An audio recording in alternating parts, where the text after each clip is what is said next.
თუ ტენდენციები ამგვარი მატებით გაგრძელდა, რა თქმა უნდა, მოგვიწევს დაუბრუნდეთ ისევ შეზღუდვების იმ მენიუს, რაც გამოვიარეთ. კორონავირუსის რეკორდულად მაღალი მაჩვენებელი ეპიდსიტუაცია დღითი დღე ისევ მძიმდება. როგორც სპეციალისტები ამბობენ, გაუარესებული ეპიდმდგომარეობა მოსახლეობის მხრიდან რეგულაციების დაუცველობის შედეგია.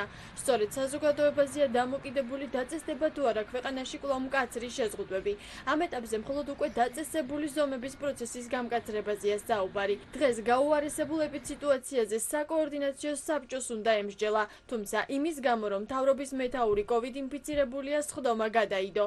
ირაკლი ღარიბაშვილს კორონავირუსი გეგმიური ტესტირების შედეგად გამოუვლინდა. თავს კარგად გრძნობს და მუშაობას დისტანციურ რეჟიმში აგრძელებს. საკითხზე თუ რატომ არ იყო ქვეყნის პრემიერი COVID-19-ის წინააღმდეგ აცრელი განმარტება ჯანდაცვის სამინისტროში გაკეთდა.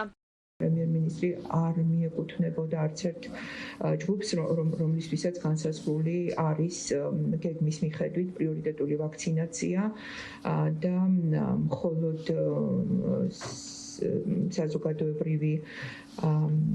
საზოგადოებრივი პრომოციის მიზნებისთვის ვაქცინაციის ჩატარება ამ შემთხვევაში ჩვენ მიზანშეწონებად არ ჩავთვალეთ. იყო თავიდან განსაზღვრული მსგავსი ინიციატივები, მაგრამ შემდეგ არაერთგვაროვანი რეაქცია გამოიწვია ეს ასიცნობადი სახის აცრამდა, რა თქმა უნდა, არც ამ შემთხვევაში არ მოხდა მისი ვაქცინაცია. ირაკლი ღარიბაშვილთან კონტაქტის გამო თვითიზოლაციაში გადავიდა სალომე ზურაბიშვილი. პრეზიდენტის ადმინისტრაციის ინფორმაციით, მიუხედავად იმისა, რომ ზურაბიშვილი COVID-19-ის საწინააღმდეგო ვაქცინის პირველი დოზით უკვე აცრილია, რისკების თავიდან აცილების მიზნით თვითიზოლაციაში გადადის. მათივე განცხადებით, პრეზიდენტი PCR ტესტს არსებული პროტოკოლის შესაბამისად იკეთებს.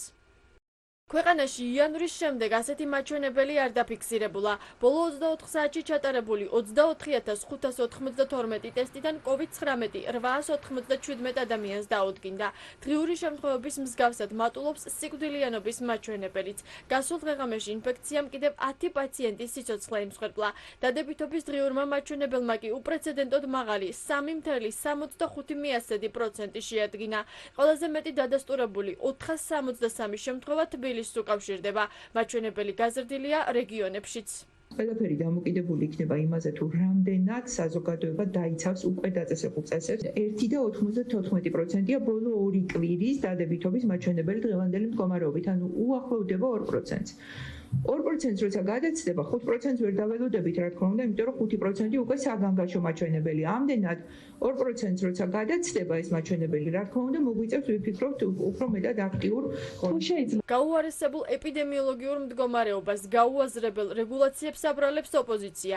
ხელისუფლების ოპონენტების თქმით, მმართველ გუნდს მართვის სადავეები გაექცა და სიტუაციას ვეღარ აკონტროლებს. მათი თქმით, მთავრობა რეგულაციებსა და გადაადგილების შეზღუდვას მხოლოდ პოლიტიკური მიზნებისთვის იყენებს. ამბობენ, რომ ვაქცინაციის გეგმაც არასწორად იყო შედგენილი. პანდემიას ხელისუფლება დიდი ხანია იყენებს ბოროტად. ერთის მხრივ ჩვენ გვაქვს გაუაზრებული რეგულაციებით დანგრეული ეკონომიკა და მეორეს მხრივ ქუჩების მორეცხვაში და გაუაზრებელ კარანტინებში გადაყრილი მილიონები, მაშინ როდესაც ეს თანხები შეიძლებოდა მიმართულიყო ვაქცინაციის სწორად დაგეგმვისთვის. დღეს ჩვენ ვაქცინაციის ტემპით ჩამორჩებით ძალიან ბევრ ჩვენი ტიპის ქვეყანას.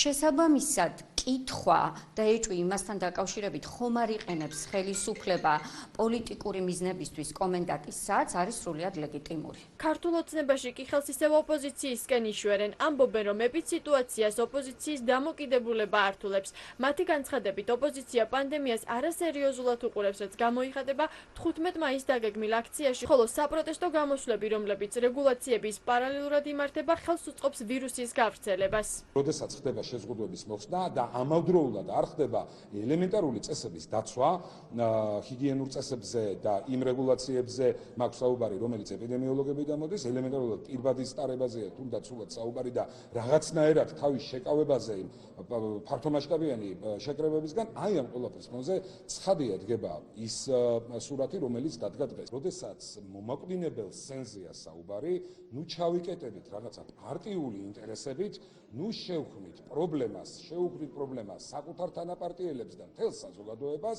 და მხოლოდ რეგულაციების დაცვით განვახორციელოთ ჩვენი პოლიტიკური აქტივობა. კორონავირუსზე ვაქცინაცია კი ისევ ნელი ტემპით მიმდინარეობს. დაავადებათა კონტროლის ცენტრის ინფორმაციით, დღეღამის განმავლობაში კორონავირუსის ვაქცინით 1214 ადამიანი აიცრა. ვაქცინაციის დაწყებიდან 3 კვირის თავზე ჯამში 12841 ადამიანი აცრილი. ხვალ ვაქცინაციის საბჭო შეიკრიბება და იმსჯელებს დაემატება თუ არა აცრების პროცესს დამატებითი ჯგუფები. ევროკავშირის მედიაციით დაწყებული მოლაპარაკება ჩაიშალა, თუმცა ოპოზიციის ნაწილი ქართულ ოცნებასთან პირისპირ დიალოგს იწყებს. ერთ-ერთი პირველი, ვინც საპარლამენტო ბოიკოტის დარღვევაზე ხმამაღლა ლაპარაკდა და ოცნებასთან შეხვედრა დაანონსა, იეგო ხვიჩიას გირჩია. ოპოზიციისგან დისტანცირებული პარტია აპირებს კრიზისის მოგვარების გზები ქართული ოცნების წევრებისგან მოისმინოს და პარლამენტში შესვლა არ შესვლის საკითხი ამის შემდეგ გადაწყვეტოს. ჩვენ დღესაც შეიძლება შევხვდეთ ქართულ ოცნებას, შეიძლება თუ დღეს ვერ მოვახერხეთ შეხვედრა, ხვალ შევხვდეთ.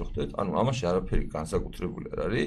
ეს იქნება პროცესი ჩვეულებრივად ჩვენი მხრიდან ინფორმაციის მიწოდება, გაცვლა, ყოველ შემთხვევაში გაგება იმის მათი რა წარმოუდგენიათ. არის ორი გზა, ერთი რაღაც ოპოზიციის გზა, რომელიც უბრალოდ ფიზიკურად არ ვიცით და მეორე ქართული ოცნების პარლამენტი. იქნება თუ არა გირჩი ერთადერთი, ვინც მართლ ძალასთან პირდაპირ ფორმატის დიალოგს დაიწყებს. ქართულ ოცნებაში ფიქრობენ, რომ ოპოზიციაში ჯერ კიდევ არსებობს ის კონსტრუქციული ნაწილი, ვისთვისაც ინდივიდუალური მოლაპარაკებების ფანჯარა ისევ ღიად რჩება. უმრავლესობა იმედს იტოვებს, რომ ოპოზიციური პარტიები კრისტიან დანიელსონის მიერ დატოვებულ დოკუმენტს დაუბრუნდებიან და მეათე მოწვევის პარლამენტში საკუთარ ადგილებს დაიკავებენ. გირჩთან, არა მხოლოდ გირჩთან, ყველა იმ ოპოზიციურ პარტიასთან, ვინც გამოვა მიხეილ სააკაშვილის მიერ შექმნილი მოჯედოებული წრიდან და რეალურად დაინახავს პრობლემების გადაწყვეტის გზებს და შეაფასებს საკუთარ შესაძლებლობებს, რა თქმა უნდა, ჩვენ ამაზე ადრეც საუბრობდით და დღესაც საუბრობთ, რომ მოლაპარაკების კარი ღიაა. პარტია გირჩის გზების წინასწარ განჭრედა ცოტა რთულია. მათ რამდენჯერმე განაცხადეს, რომ ისინი აღიარებენ არჩევნების შედეგებს, აქედან გამომდინარე საერთოდ საკვირველია რატომ არის საუბრის საკითხი შემოვიდნენ თუ არ შემოვიდნენ პარლამენტში. ჩვენი ოპონენტები ცდილობენ, რომ ვისაც ვერ მიიღეს არჩევნების გზით, გამოგლიჯვენ ჩვენ მოქალაქეებს იმით, რომ გამოიწვიონ რაიმე უკმაყოფილება. გირჩის სამომავლო გადაწყვეტილება შესაძლოა არ იყოს ის ერთადერთი გარემოება, რომელმაც ქვეყანაში არსებული პოლიტიკური ვითარება რადიკალურად შეცვალოს. მედიაში გავრცელებული ინფორმაციით ქართულ ოცნებაში საკადრო გადაადგილება იწყება, რომელსაც ირაკლი კობახიძის პარტიული თანამდებობა ეწირება. ამავე ინფორმაციის მიხედვით კობახიძეს ოცნების თავმჯდომარის პოსტზე ქვეყნის პრემიერი ირაკლი ღარიბაშვილი ჩაანაცვლებს. ეს კი ბიძინა ივანიშვილის პირდაპირი მითითებაა.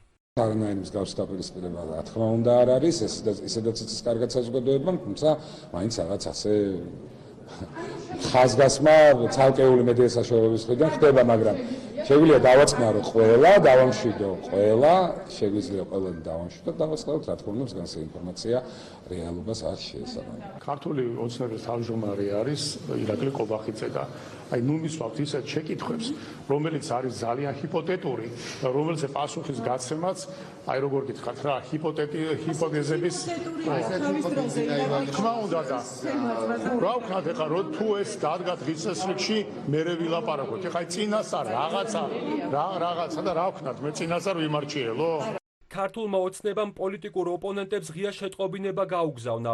ოპოზიციის შეფასებით თუ მართვის სადავეები მთლიანად ღარიბაშვილის ხელში აღმოჩნდება, ეს იქნება დასტური, რომ ოცნებას ქვეყანაში არსებული რთული მდგომარეობის განმუხტვა არ სურს. ოპოზიცია უშედეგო მოლაპარაკებების შემდეგ ისევ მკაფიოდ ამბობს, რომ მათი ხელმოწერა დოკუმენტზე იმ შემთხვევაში იქნება, თუ მასში ოპოზიციის ორი მთავარი მოთხოვნა ისახება.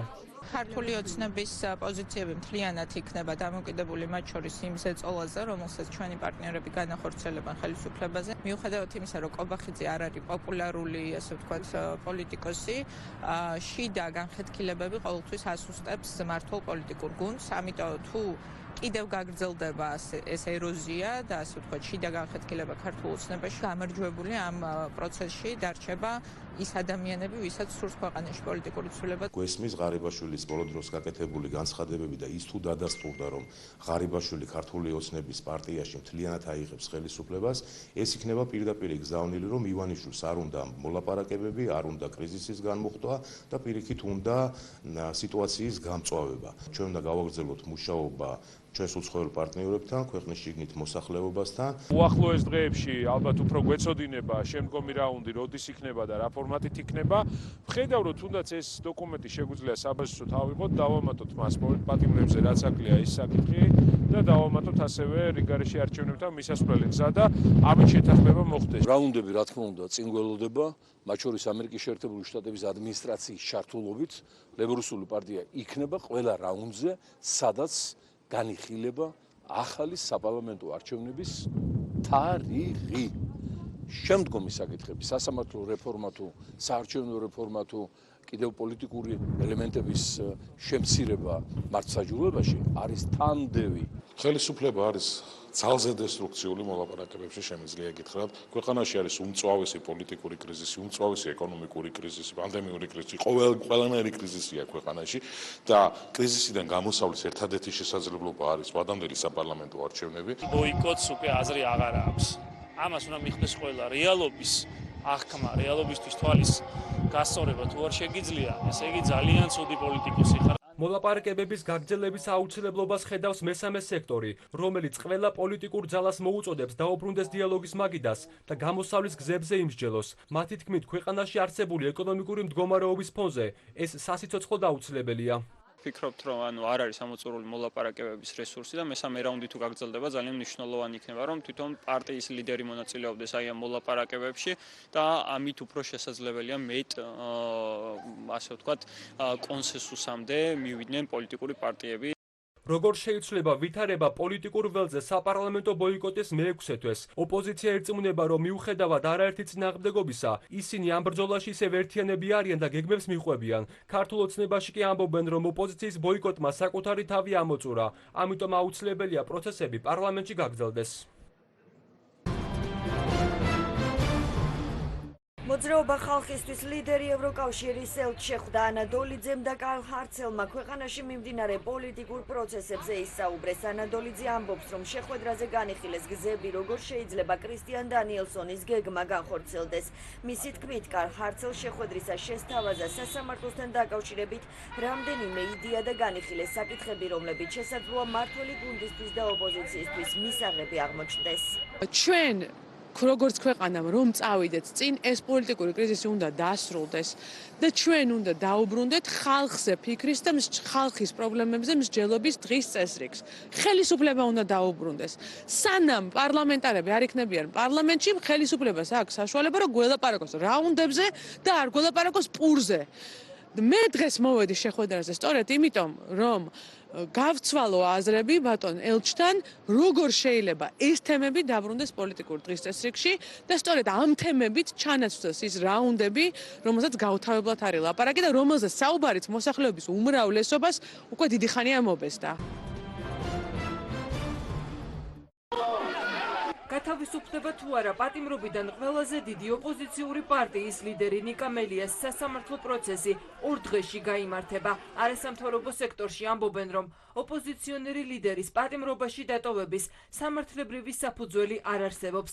იურისტები სასამართლოს დამოუკიდებელი და სამართლიანი გადაწყვეტილების მიღებისკენ მოუწოდებენ. მელიას მიმართ თავის დროზევე გამოყენებული პატიმრობა არ იყო სამართლებრივად დასაბუთებული, იმიტომ რომ არ არსებობდა მიმალვის მტკიცებულების განადგურების ან ახალი დანაშაულის ჩადენის საფრთხე და ეს საფრთხები არ იყო დასაბუთებული პროკურატურის შუამდგომლობაში. შესაბამისად, თუ სასამართლო ჩათვლის, რომ უნდა გაგრძელდეს პატიმრობა, აი ეს საფრთხეები უნდა დასაბუთდეს, თუმცა ამ ეტაპისთვის ჩვენ ვფიქრობთ, რომ ასეთი საფრთხეები დასაბუთებული არ არის. შესაბამისად, ეს გადაწყვეტილება, რაც უნდა მიიღოს სასამართლომ, ვფიქრობთ, რომ ნიკა მელიას გათავისუფლებით იქნება ძალიან კარგი ნაბიჯი იმისთვის, რომ შემდგომი მოლაპარაკებების გაგრძელებისთვის კარგი ნაბიჯი გადაიდგმება წინ. სასამართლოს გადაწყვეტილების პროგნოზირება უჭირს ოპოზიციასაც. ფიქრობენ, რომ მოსამართლე ისევ პოლიტიკურ გადაწყვეტილებას მიიღებს, თუმცა მათივე შეფასებით, მხოლოდ ნიკა მელიას გათავისუფლებით ქვეყანაში პოლიტიკური კრიზისი ვერ ამოიწურება. რა იქნება სასამართლოზე ამის ახლა არის ძნელი, თუ კი შემორჩა გონიერება ხელისუფლებას, ბუნებრივია რომ უნდა იყოს დაუყოვნებლივ განთავისუფლებული. ადრე თუ გვიან მაინც მოუწევს ამის გაკეთება, ამიტომ ჩათრებას ჯობია ჩაყოლა ასე ვთქვათ და დროზე თუ მოვლენ გონს იქნება კარგი. თუ არა დიდხანს ნიკა მელიას ციხეში არ დარჩება. დღეს მელი არის ჩვეულებრივი პოლიტიკური მძევალი და ნუ იფიქრებს ქართული ხელისუფლება რომ მძევლის გათავისუფლებით ყველა კრიზისი ამოიწურება და გვაუწყდება ჩვენ რურუას თემა და გვაუწყდება ჩვენ რიგარეშე არჩევნები, ამიტომ ჩვენ გავაგრძელებთ ბრძოლას რომ ხელისუფლებას დავათმობინოთ ყველა ის საკითხი, რაც ჩვენი ქვეყნისთვის მნიშვნელოვანია. რაც მეთხანს ეყოლებათ ნიკა მელია პატიმრობაში, მით მეტად ჯოჯოხეთად გადაიქცევა მათთვის შიდა პოლიტიკური ცხოვრება და საერთაშორისო პრესიც, რომელიც ყოველდღიურად გაძლიერდება ამის გამო. ამიტომ თუ ჭკუა აქვს და თავისთავად უყვარს, უნდა გამოუშვა. თუ არ უნდა ჭკუა, აღეყავდეთ რუსთავში და რიდაამთავრებენ, ხო? მერე არავის გავყო. რასაც ივანიშვილი გადაწყვეტს ამ შემთხვევაში, ხო სასამართლო ქვეყანაში არ აქვს, უბრალოდ სასამართლო ქვია სახელად, თორე სასამართლო ქვეყანაში არ აქვს. რასაც ივანიშვილი გადაწყვეტს, ის გადაწყვეტილებას მიიღებს პროკურატურაზე, იმ გადაწყვეტილებას მიიღებს სასამართლო. ხა ივანიშვილი რაც გადაწყვეტს თუ მეუნებით, მე მაგის წინასწარმეტყველებას ვერ დავიწყებ. მე არაფერს არ ველოდები, პირდაპირ გეტყვით ახლა განსაკუთრებულს, ალბათ რაღაც ჩვეულებრივი პროცესია, ყოველ შემთხვევაში მე არანაირი ინფორმაცია არ მაქვს, რომ ვინმე აპირებს შეცვალოს აკვეთი ღონისება, რამე განსაკუთრებული მოხდეს. ამიტომ სრუმოლდინებს ნუ გავაჩენთ ამ პროცესს.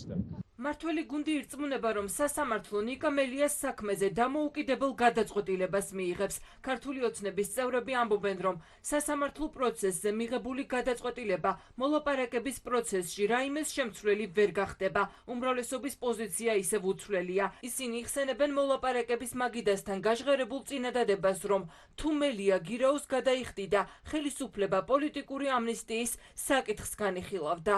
სამართლებრივი საკითხები წყდება სასამართლოში და ყველა მათ შორის ნიკანორ მელიანაც იქ უნდა იმართლოს თავი, თუ კი მას რაიმე მტკიცებულება გააჩნია, არ ვიცი, ეს იქ არის გადასაწყვეტი ეს საკითხი, თუმცა საზოგადოება კიდევ ერთხელ ვიმეორებ, სხვა რამე დაინახა. უდანაშაულობის პრეზუმპციას ცხადე არ ვარღვევ და ჩვენ ამ საკითხზე არ ვისაუბრებთ და პოლიტიკური საკითხი და მოლაპარაკებების საკითხი მოლაპარაკებების მაგიდასთან წყდება. ნაციონალური მოძრაობის ლიდერს აღკვეთის ღონისძიების სახით პატიმრობა 17 თებერვალს შეეფარდა. ნიკა მელიას ბრალი 20 ივნისის საქმეზე ჯგუფური ძალადობის ორგანიზებისა და მისი ხელმძღვანელობისთვის აქვს წარდგენილი. თავდაპირველად მელიას აღკვეთის ღონისძიებად გირაო შეეფარდა და ელექტრონული მონიტორინგის სამაჯურს ატარებდა, რომელიც მან დემონსტრაციულად 2020 წლის 1 ნოემბერს საპროტესტო აქციაზე საჯაროდ მოიხსნა. სწორედ ამ ფაქტის გამო აღმოჩნდა მელიას საპატიმროში. მას შემდეგ, რაც ნაციონალური მოძრაობის ლიდერმა პროკურატურას გირაოს გადახდაზე უარი უთხრა, 23 თებერვალს ის სპეციალური დანიშნულების რაზმმა პარტიის ოფისში საკუთარ კაბინეტში აიყვანა. გადაისინჯება თუ არა მელიასთვის შეფარდებული აღკვეთის ღონისძიება პატიმრობა ცნობილი 8 აპრილს გახდება.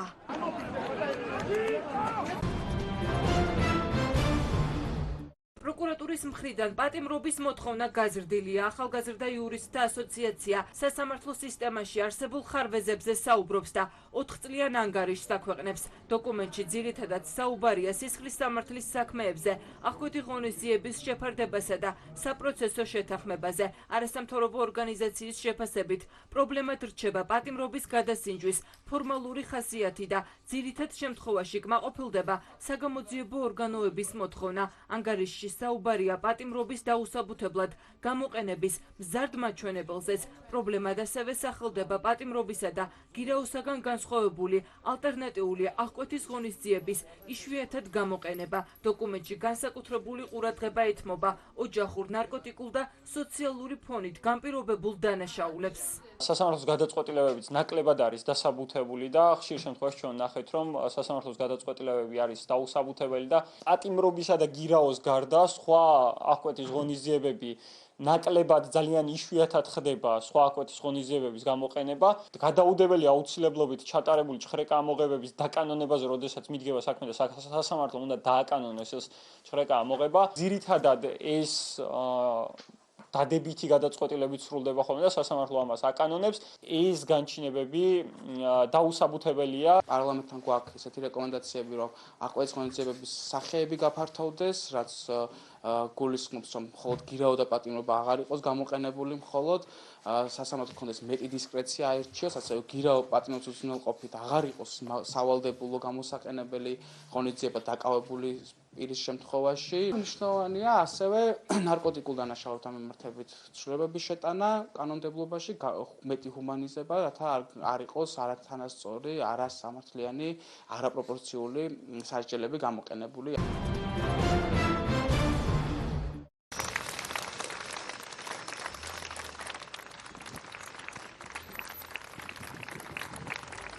ქართველი მწერალი გურამ დოჩანაშვილი დღეს საბურთალოს სასაფლაოზე დაკრძალეს. თანამედროვე ქართული ლიტერატურის გამორჩეული წარმომადგენელი სამების საკათედრო ტაძრიდან ტაშის თანხლებით გააცილეს. უკანასკნელ გზაზე გურამ დოჩანაშვილს მისი ოჯახის წევრები, კოლეგები და თაყვანისმცემლები მიუძღოდნენ. მანამდე კი სამების საკათედრო ტაძარში სამოქალაქო პანაშვიდი გაიმართა. მწერალს პატივი მიაგეს რიგითმა მოქალაქეებმა, ხელისუფლების და ოპოზიციის წარმომადგენლებმა. შეგახსენებთ, რომ ქართული კლასიკური მწერლობის სახე გურამ დოჩანაშვილი რამდენიმე კვირიანი ავადმყოფობის შემდეგ 3 აპრილს გარდაიცვალა. მისი ანდერძის მიხედვით ის მთაწმინდის პანთეონის ნაცვლად საბურთალოს სასაფლაოზე შვილის გვერდით დაკრძალეს.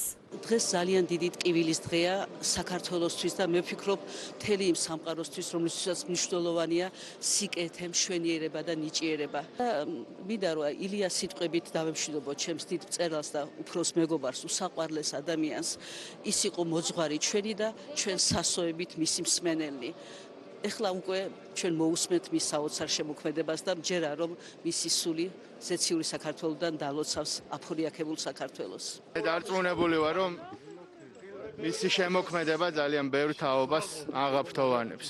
დოჩანაშვილი იყო თანამედროვეობის ალბათ ყველაზე დიდი მწერალი, ყველაზე დიდი ქართველი და დიდი ადამიანი, დიდი მოქალაქე, რაც ასევე არანაკლებ მნიშვნელოვანია და მე ძალიან გულივტივა. ჩემი უფროსი მეგობარი იყო საოცრად თბილი და ძალიან კარგი ურთიერთობები ჰქონდა და ძალიან გულივტივა თანაკლესის გამო. კიდევ ერთხელ მინდა დიდი მწუხარება გამოთქვა მიუსამძიმრო ოჯახს ბატონი გურამის გარდაცვალებასთან დაკავშირებით, ასევე სრულიად საქართველოს ძალიან დიდი ბუმბერაზი კაცი დავკარგეთ ყველა, მაგრამ მისი შემოქმედება არის ის უკვდავი მართლა დანატოვარი, რომელზეც გაიზრდებიან თაობები, ჩვენი შვილები, შვილიშვილები და ის სიკეთე და სიყვარული, რაც ბატონი გურამი თავის ნაწარმოებებში გადმოსცემდა, გაყვება ჩვენ მომავალ თაობას. იმია განშორება ადამიანთან, რომელიც არის თანამედროვე ქართული მწერლობის თვალსაჩინო წარმომადგენელი. ძალიან მწუხარო ასე მემშვიდობებით ბატონ გურამ დოჩანაშვილს და ასევე ვფიქრობ, რომ ჩვენი კვალი რა არის, პატივი მივაგოთ და მუდმივად გავიხსენოთ, ვასწავლოთ ჩვენ შვილებს, ვასწავლოთ ეს წიგნები, წავაკითხოთ და ესე შევინახოთ ხსოვნა. ბატონ გურამს ნათქვამი აქვს საოცარი სიტყვები, რომ სამყარო მადლობას იტყვის ზოგიერთი ადამიანის არსებობისთვის. სწორედ დღეს სამყაროს, ქვეყანას და ხალხის მადლობას ამბობს იმისათვის, რომ ბატონი გურამი არსებობდა, არსებობს, იარსებებს და მისი სამოსელი პირველი მარად დარჩება სამოსელ პირველად.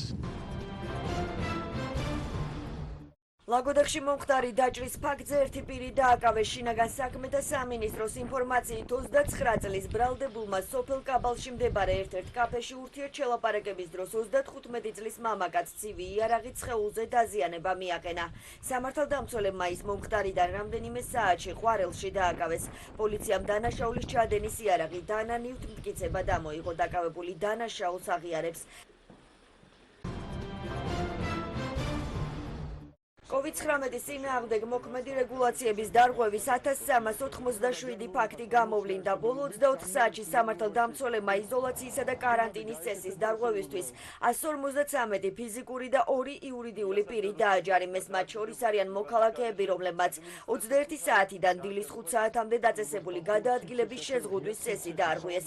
პოლიციამ ბოლო ერთ დღეში პირბადის ტარების წესის დარღვევის ფაქტზე 1131 ფიზიკური პირი დააჯარიმა, ხოლო ბადის ტარების წესის განმეორებით დარღვევის 101 ფაქტი გამოავლინა. შინაგან საქმეთა სამინისტრო მოუწოდებს მოქალაქეებს დაიცვან დაწესებული შეზღუდვები.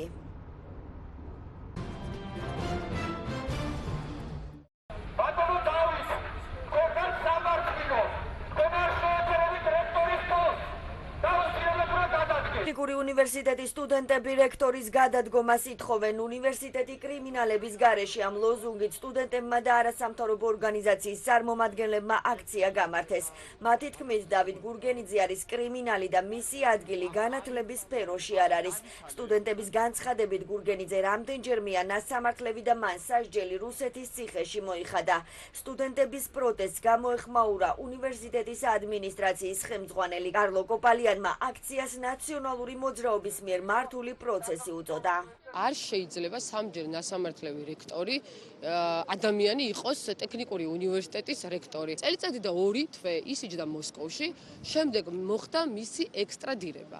ამის შემდეგ იკარგება საქართველოში მისი კვალი და ჩვენ გვაქვს გონივრული ეჭვი. იმ დროს უშიშროების მინისტრის მოადგილე იყო ბატონი გახუკიძე, რომელიც დღეს ტექნიკურ უნივერსიტეტში ხელმძღვანელობს სენატს. ჩვენთვის როგორც ტექნიკური უნივერსიტეტის სტუდენტისათვის მიუღებელია, რომ მე ჩემს უნივერსიტეტს მართავდეს ადამიანი, რომელსაც აქვს კრიმინალური წარსული. უბრალოდ სირცხვილია, რომ საქართველოს ერთ-ერთ ყველაზე დიდ უნივერსიტეტს, ტექნიკურ უნივერსიტეტს ყავდეს ესეთი კორუმპირებული და კრიმინალი რექტორი.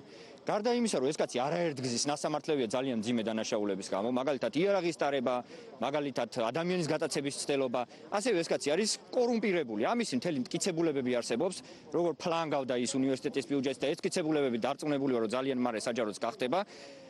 და ამიტომ ეს ადამიანი არის არამხოლოდ სამარცხვინო, არამედ დამნაშავეც და ამ კაცმა უნდა აგოს პასუხი. ქვეყანას თვითონ სახელმწიფოს განათლება საერთოდ არ აინტერესებს, ოცნება იბრძვის საკუთარი სკამებისთვის. ესეთი ადამიანი მას სჭირდება, რადგან უნდა მართოს ახალგაზრდობა. ჩვენ არ გვყავს რექტორი, ჩვენ არ გვჭირდება ესეთი ადამიანი, ჩვენ არ გვჭირდება ოცნების დავერბორკებული ადამიანი, ჩვენ გვჭირდება ნამდვილი სამართლიანი, განათლებული და არანასამართლებელი რექტორი. ეს დადგეს იმ ხალხმა, ვისაც ეხერხება შოუების დადგმა. ვინ არიან ეს ხალხი?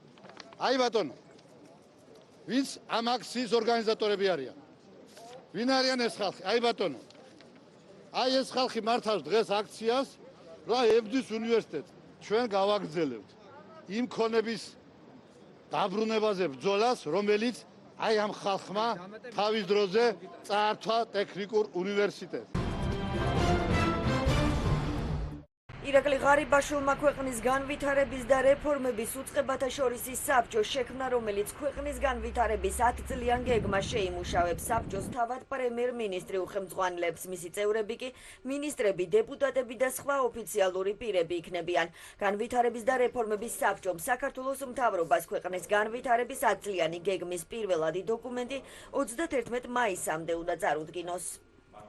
საქართველოს მთავრობის შესაბამისი დადგენილებით შეიქმნა ქვეყნის განვითარების და რეფორმების უწყებათა შორის საბჭო, რომელსაც ხელმძღვანელობს საქართველოს პრემიერ-მინისტრი და რომელმაც უნდა უზრუნველყოს ქვეყნის წინაშე არსებული გამოწვევების ეფექტური გამკლავების მიზნით ქვეყნის 10 წლიანი განვითარების გეგმის შემუშავება და ასევე უნდა აღნიშნოს, რომ აღნიშნულმა საბჭომ მიმდინარე წლის 31 მაისამდე საქართველოს მთავრობას უნდა წარუდგინოს 10 წლიანი განვითარების გეგმის პირველადი დოკუმენტი.